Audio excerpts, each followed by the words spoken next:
વડોદરા શહેરના દંપતીની અનોખી ગૌસેવા ગૌમય ગણેશ પ્રતિમામાંથી ગાયોને આત્મનિર્ભર બનાવવાનો પ્રયાસ. દંપતીએ નવી દિશામાં વિચાર કરી ગાયોને આત્મનિર્ભર બનાવવાના પ્રયાસ હાથ ધર્યા હતા. ગાયના ગોબર, ગૌમૂત્ર, દૂધ, દહીં, ઘી અને માટીથી કુદરતી માટીનો ઉપયોગ કરીને તેમણે ગૌમય ગણેશ પ્રતિમા બનાવવાનું શરૂ કર્યું.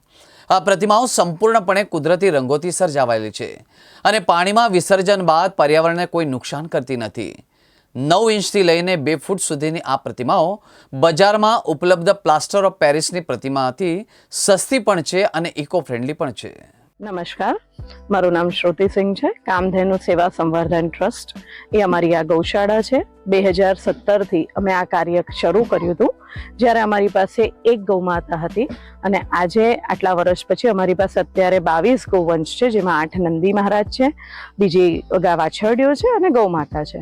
આ કાર્ય અમે જ્યારે શરૂ કર્યું હતું ત્યારથી અમારી પાસે જે ગૌમાતા છે તે બધી ટોટલી નોન પ્રોડક્ટિવ છે, બીમાર છે, તરછોડાયેલી છે, કાપ કોઈ જગ્યાએ કતલખાને જતી હોય અને એમાંથી અમે બચાવેલી છે.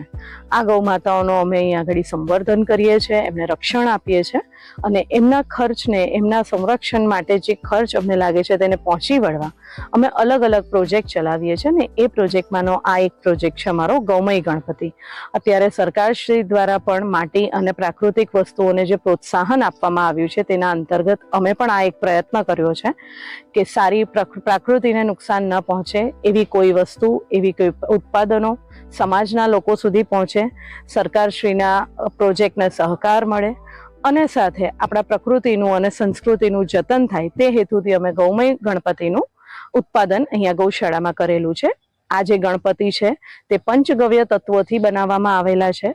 આની અંદર કોઈ પણ કેમિકલ, પ્લાસ્ટિકના જળતર, ટીલડી જેવો કોઈ ઉપયોગ થતો નથી. તે સંપૂર્ણપણે પ્રાકૃતિક છે, પ્રકૃતિની અંદર ભળે છે અને પ્રકૃતિના કોઈ તત્વોને નુકસાન નથી પહોંચતું. આ ઉદ્દેશ્ય છે અમારો ગૌમય ગણપતિ બનાવવા પાછળ. અને આનાથી જે ફંડ જનરેટ થાય છે તેનાથી અમારા જે 22 ગૌવંશ છે એનું જે ખર્ચ છે, એનો જે ચારો છે, એમાં એ પ્રોફિટ જે છે, જે અમારી પાસે જે મુદ્દા રકમ આવે છે તેનાથી આ જે ગૌવંશ છે એનો ખર્ચ ચાલે છે. અત્યાર સુધી અમે અમારા ત્યાં જે 60 ગૌવંશની આવર અમારા ત્યાંથી જે થઈ છે તેના ખર્ચને પહોંચી વળવા માટે અમે લોકો જે 7 વર્ષથી આ ગૌમય ઉત્પાદન કરીએ છીએ તો એનો સહકાર અમને આખા ભારતમાંથી મળે છે અને ગુજરાત ખાતેના ઘણા સિટી છે, ભરૂચ છે, અમદાવાદ છે, સુરત છે, ત્યાં આગળ અમારા ગૌમય ગણપતિ જાય છે અને એનાથી અત્યાર સુધી લગભગ એક સારું એવું ફંડ ભેગું તો થયું છે. એક્ઝેક્ટ અમાઉન્ટ જે છે લગભગ અમને 90,000 જેટલું ફંડ મળે છે એક વખતની સિઝનમાંથી અને એનાથી અમારો જે 3 મહિનાનો ચારો છે એ અમે ભેગો કરી શકીએ છીએ. ગૌમય ગણપતિની સાથે અમે લોકોએ આ પ્રાકૃતિક ખેતીને પણ પ્રોત્સાહન મળે અને લોકો પ્રાકૃતિક તરફ વળે તેના માટે આ વખતે અમે દરેક ગણપતિ લેવાવાળા વ્યક્તિઓને એક છોડ આપવાના છે. એમાં ઔષધિઓના અને ફળોના જે છોડ છે એનો સમાવેશ થયેલો છે. અમે દરેક સમાજના લોકોને, નાગરિકોને સમજાવીએ છીએ અને આ મેસેજ પણ આપીએ છીએ